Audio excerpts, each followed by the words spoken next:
Hi guys, welcome to part 1 of how to CAD a West Coast drive.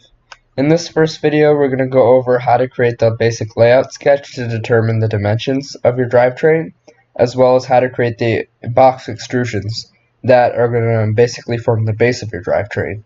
In part 2 we're going to go into how to assemble your wheels, your sprockets, your gearboxes, and how to set up bumper mounts. But in this video we're just going to be talking about how to set up the frame. Alright, just like my other video on the gearbox, I feel like the best way to understand how to go about CADing this is to look at an example. So over here you can see that it's a basic 2x1 extrusion building up this drivetrain with the gearboxes mounted in the back. And then you can see that power is delivered to the other wheels via sprockets. You can use large pulleys, or in some intense cases you could do direct gear-to-gear transmission. In order to do tensioning for the chain in this scenario, we've set up some bearing blocks here.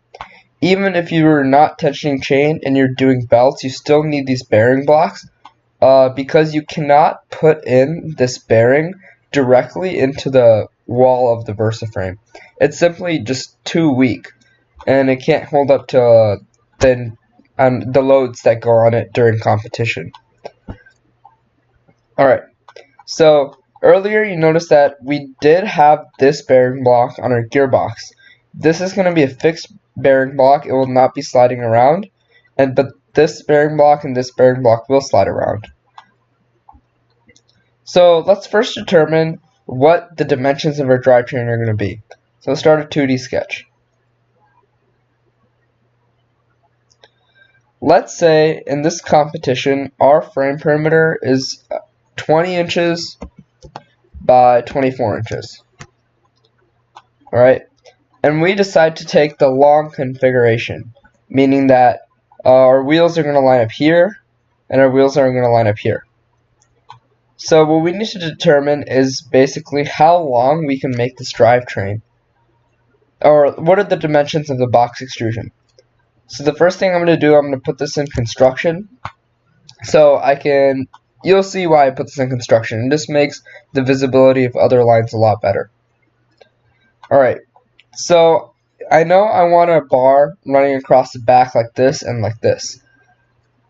So if this is a top view of my drivetrain, I know I can put in a rectangle like this that is 20 inches long and 1 inch wide. Same goes for the bottom side. 21. Now, you can see in this assembly that there's 2 inches of offset between this wall, or the face of this wall, and right here, this wall here.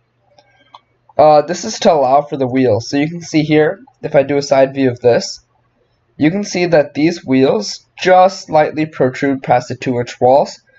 That's perfectly fine. It's really close to the 2 inches, but in reality it ends up being perfectly fine, even after putting in the bolts to secure the wheel. So what we're going to do is we're going to put in a rectangle to outline what this VersaFrame looks like. So again, 1 inch by 22 inches, I guess.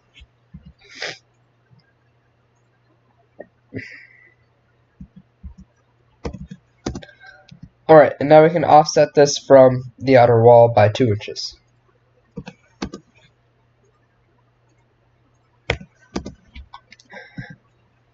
Okay, so what this basically does, it gives us a good overview of the pieces of VersaFrame we need to make in order to construct this drivetrain. So that's the first thing we need to do, make these pieces of VersaFrame. So we need a 20-inch long piece and a 22-inch long piece. The 22-inch long piece is the piece we're going to be focusing on the most, because that's where all the holes go for mounting these wheels and the gearbox and essentially everything else. So let's start a new part, and let's make these 2 pieces of VersaFrame.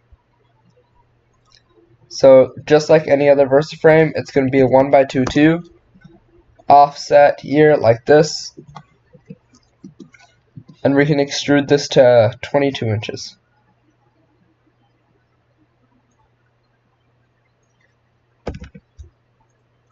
Alright, now let's add the Versa hole pattern on top. Again, very simple. The hole is 0.16, 3, and the offset are 1/2 inch. You can confirm this by going onto Vexpro's website and taking a look at the drawing for VersaFrame. Alright, we can extrude this and pattern it along the edge.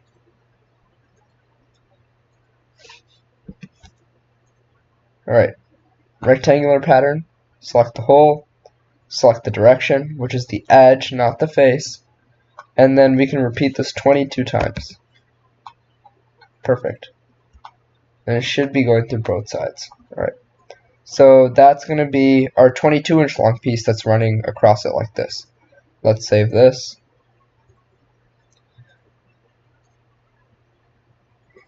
Again, try to go by the naming system we defined earlier. This naming system helps just keep things really organized. So this is going to be your West Coast drive, or I should say more like practice West Coast drive. Long side version 1. Right, pretty specific, gives you a good idea of what edits we've made to it. Let's save that. And now instead of going through this whole process of making another long piece of VersaFrame, all we have to do is do a file, save as, do this, change long to short,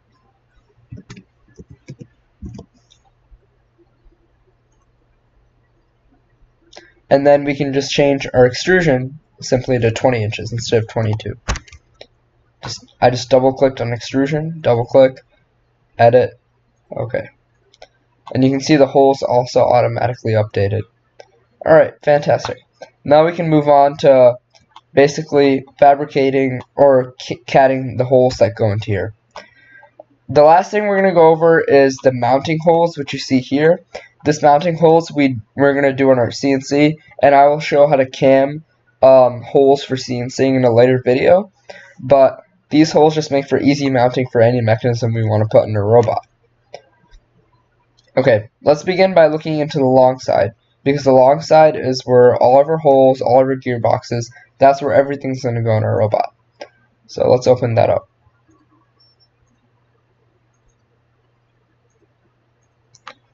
Start a 2D sketch on the long face. Okay, so the first thing we need to decide is where our gearbox is going to be. I typically like having the gearboxes in the very back of the robot because that allows for a lot of space up in the front, but that does vary from game to game. Having the gearbox in the back is a bit more complicated in terms of how your sprockets are laid out. So I will be showing you guys how to do it with the gearbox in the back, because if you can do it the more complicated way, you should be able to do it the more simple way. Okay, the first thing we need to do is project geometry just like we would on any surface that we start CADing on. And let's define the center line. Okay. The first thing you have to understand is how these bearing blocks work. This bearing block, we have offset a 1/16 away from the halfway point in the middle. So 16 up. Because in all West Coast drives, you need a center drop. A center drop just allows for really smooth turning. Now, one option we did have is using this bearing block here. The reason I chose to do this bearing block instead is that it's pretty low profile and it allows for the gearbox to come up flush against the box tubing.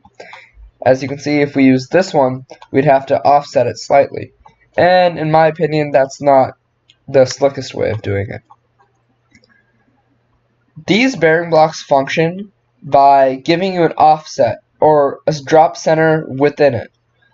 So you can see that this one is oriented in this up direction, or I should say down direction, and this one is oriented in the up direction. All that means is that this bearing, while it's in the bearing block, can never be in the center of the VersaFrame. It will always be a 1/16 either above the center line or below the center line. That's just the way they designed the bearing blocks to allow for really easy center drops. So in this orientation, we have an 1/8 inch or 16th inch drop down. Over here we have a 16th inch upwards shift. And then over here, it gets a little more complex here. But just focusing on these two, you can see that there's already an 1/8 inch of center drop, because this one's a 16th down from the center, and this one is a 16th up. So let's start by CADing these two. We want our middle wheel obviously in the very middle, so let's find that, and that should be the green dot in the middle. Okay, we can make this an inch in diameter. Now, bearings are 1.125 inches in diameter, right? But that's not what's going into the VersaFrame. Let's do a cutaway to make things a bit easier to see. Alright, what's going in the middle right there is not a bearing, but a shaft. As you can see here, I made a cut in the tube. It's very hard for me to highlight it, but I made a cut in the tube, and there's no bearing going through it. What's going through it is a shaft. So really what we could do, instead of doing an inch diameter circle, what we could do is say that, okay, our shaft is like this, right? 1/2 inch in diameter. We could just turn this into a slot and say, okay, I want to be able to slide this 1/2 inch diameter hex along it like this, about this much, and instead of a full inch, I would only have to do that much. Well, I do have to also account for the fact that the shaft turns and there's corners, so I could do something like this. But at that point, it just gets kind of tedious and unnecessary. So instead, all I'm doing is a 1/2 inch circle.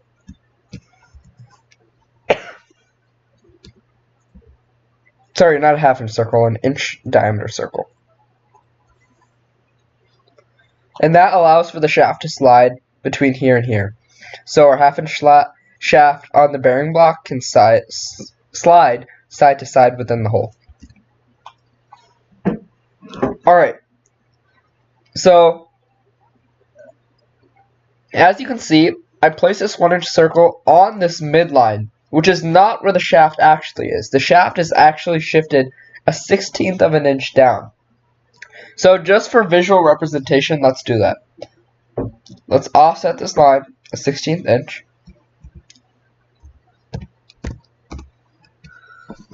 Right? And let's CAD our hex shaft, which is going to be on this line instead.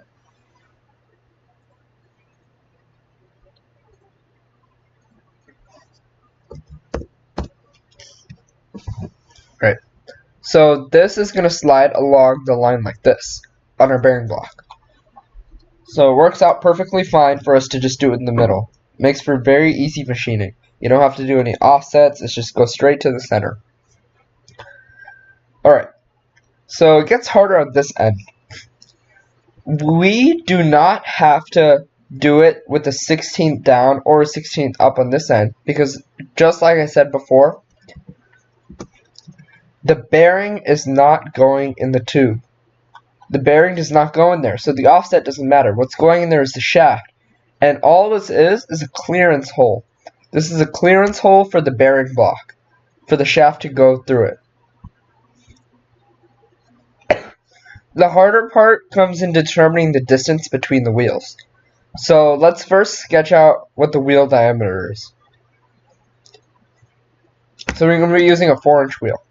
So a 4-inch wheel, CADing this in and making it construction, this just gives us a rough idea of where the wheel is going to be. It can't extend past this line here because we have a wall stopping it. We have this wall right there, or more specifically, this wall over here. So we know it has to be in this general area. The next thing we need to determine is the distance between these two. And that's where we have to start factoring chain center to center distances. So the distance I want is somewhere around, let's do a dimension, around 8.5 inches, about. The hard part is determining the exact distance. This is because chain links have a very specific length, right? And only a certain amount can be between this circle here and this circle here. We need to figure out exactly how many chain links are going between these two wheels and what distance we need in order to basically make sure those chains can travel the distance. Chain links can travel the distance. So we're going to go to the Botlanta calculator. Botlanta chain calculator.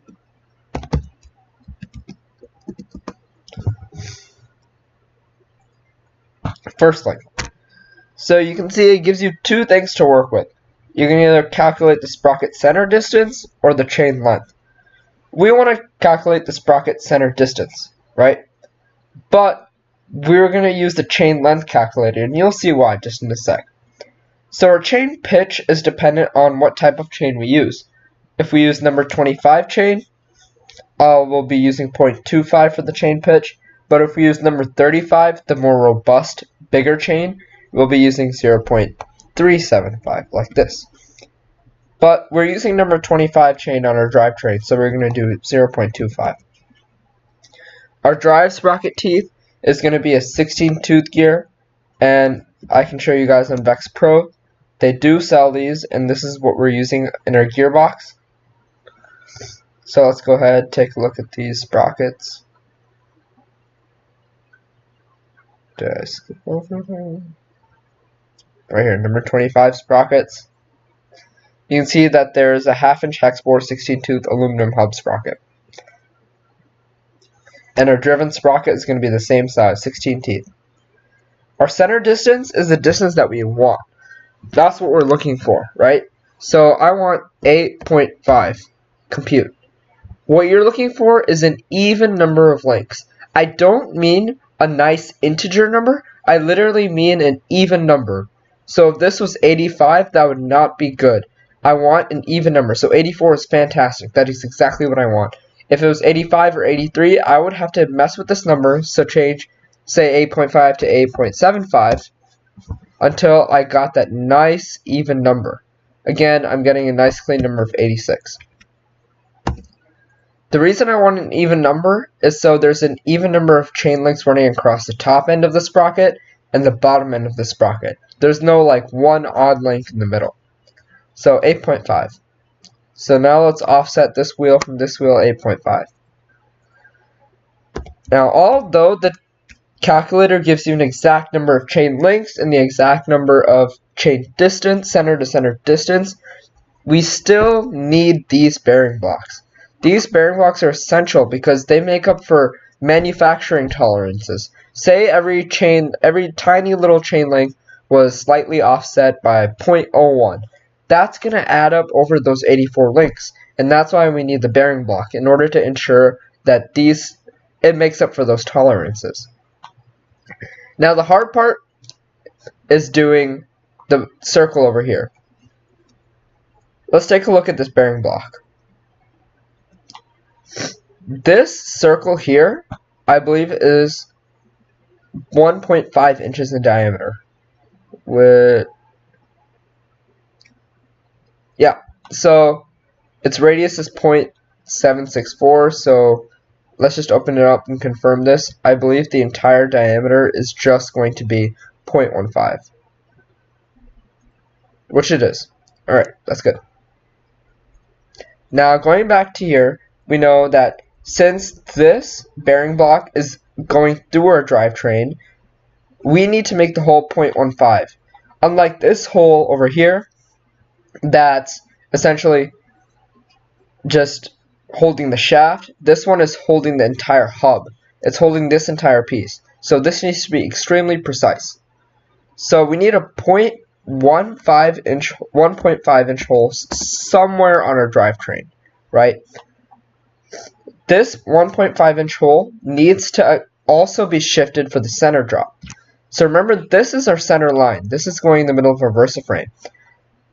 the end wheels need to be raised by a 16th, and the middle wheel needs to be dropped by a 16th. These two wheels automatically account for that since they're mounted on the bearing block. But this one does not automatically account for that center drop, so we need to machine it or mill it out on our own. And we do this by first offsetting the center line up a 16th. Let's make that construction.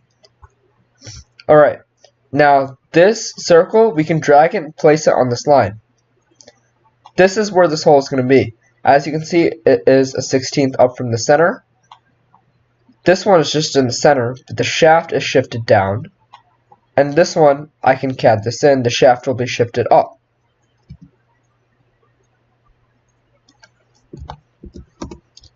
Okay. Now we need to determine the distance between here and here. Since we're using the same sprocket tooth, same sprocket pitch, all we have to do is we can copy this number over here and set the dimension to be the exact same, 8.5. Okay, that's cool. Now, how do we actually shift these bearing blocks and keep them in place? Well, that's where cams come in. Cams are these little metal pieces that we can spin around and adjust basically how far this bearing block is sliding. So you can imagine that this bearing block, it slides on this piece of VersaFrame. It's not CAD'd in, but that bolt here is going to extend to that side. So that's how it keeps it secured to the VersaFrame. And I can basically adjust its distance by spinning this cam around and tightening it with a bolt to make sure it just doesn't move. The hard part is figuring out the distance between here and here to ensure that, as you can see here, it should be perfectly tangent or fit into one of these grooves. So when we go into here, all we have to do to figure out where that bolt hole is, this tiny bolt hole, and what distance away it is from the center here, we can go into VexPro's website and just find it right there. So let's go to clamping bearing blocks. Oh, here's a good example of how they utilized it. They drilled a 1-inch hole in the VersaFrame here, stuck a cam there, Versa block there. You can slide it around, adjust it using this. It works beautifully. So let's go to their drawing, and you can see here that the minimum cam hole spacing is 1.64 inches. So that's exactly what we're going to do. Going back to the drawing, the bolt used on here is a 1032 through hole. So when we go here, we're going to be doing a 3/16 hole, which just represents this represents the diameter of a 1032 bolt. That's just something you have to memorize or look up online. If you ever find out you need to know a bolt size, just look up 1032 bolt diameter. It's going to be 3/16. And instead of doing exactly 1.64, let's just increase it to 1.65 just for tolerances. So 1.65. And then we're going to do it on both sides, just in case. You never know what your fabrication students are going to end up doing. Sorry, my bad. This should be 3/16. So we're just going to put the holes on both sides. You only need this hole here because you can imagine that the chain that goes between here and here needs to be stretched out in this direction, not this direction. But fabrication students can be wacky, so let's just give them both holes to work with, figure out which one is the correct one. So 1.65 like that. And we can just keep these on the center hole. Just for representation purposes, let's put in what this cam looks like. So this cam is 0.62 in radius. So let's do 0.62 times 2 because the radius. 0.62 times 2. So as you can see, the cams are actually pretty large, as shown here. The very end of the cam is actually pretty massive. But yeah, that's just going to represent the cam. Let's throw that into construction. And then we also need cam holes here. or sorry, I don't know why I keep saying cam. It should be tensioning cam more specifically, because cam could also refer to the CNC process. So let's do the same thing on this wheel, because we also need to tension the chain here. So we're going to do a 3/16 hole like this on both sides, and then do a 1.65 inch offset.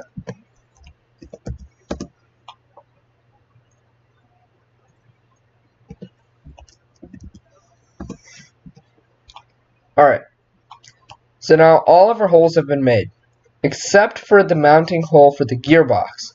We need to figure out, how is this gearbox exactly sticking to the VersaFrame? How is this mounted here? The way we're going to do that is just bolts.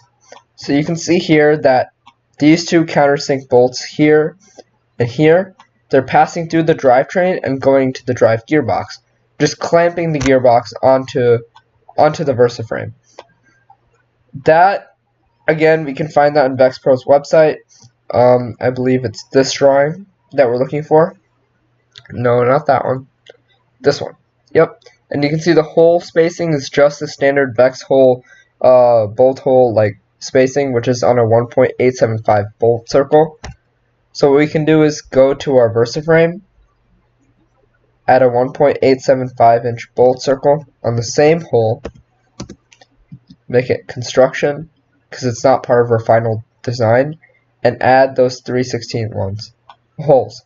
It is very important. This is so important that you don't make the holes on the center line, because that won't be in line with this circle here. The bolt holes need to be on this top line. That way the bolt holes will be centered and we can actually mount the gearbox to the drivetrain. Cool. We have all the holes we need. This is a hole for our main bearing block, or our main mounting block I should say, and these are bolt holes for mounting the gearbox. Over here, I should throw this into construction, but this is a hole to allow the shaft to go through for our secondary bearing block, and these are our cam adjusting holes. And then same thing over here. Let's throw that into construction. Now we can extrude all these holes.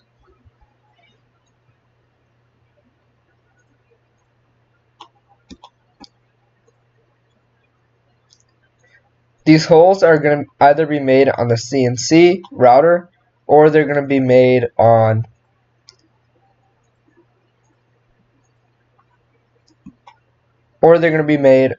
our mill.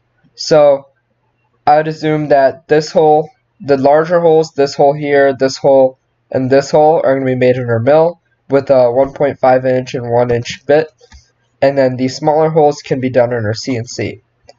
Now the last thing we want to do is create this hole pattern. This hole pattern is pretty arbitrary. It is up to you how you want to do mounting. It is going to be different for different years. In some cases you may not need the holes all the way through because your design just doesn't require it. In this scenario, you can see that I just put holes everywhere just in case you need something. I'm not going to go into how to CAD this because it is very simple. It is just 3/16 holes that go across just like this. I don't want to include that into video because it's going to take a bit too much time, but you can just basically pattern these holes across, make sure they don't interfere with the circle here or the circle here, and that's about it. So I think that's where I'm going to cut the video for today. It's getting a bit long. So in this video we basically just covered how to make the box tubing here. We can give it a bit of color by changing it up here, just our typical color scheme. But otherwise, my next video is going to go into how to assemble this drivetrain, and I'm going to do the assembly in two parts. The first assembly video is going to be on the frame, so connecting these joints here with gussets and adding a belly pan. And the second video is going to go into how to add these components like the bearing block and the gearbox, as well as the bumper mounts. Alright, well thank you so much. That is going to be it for today.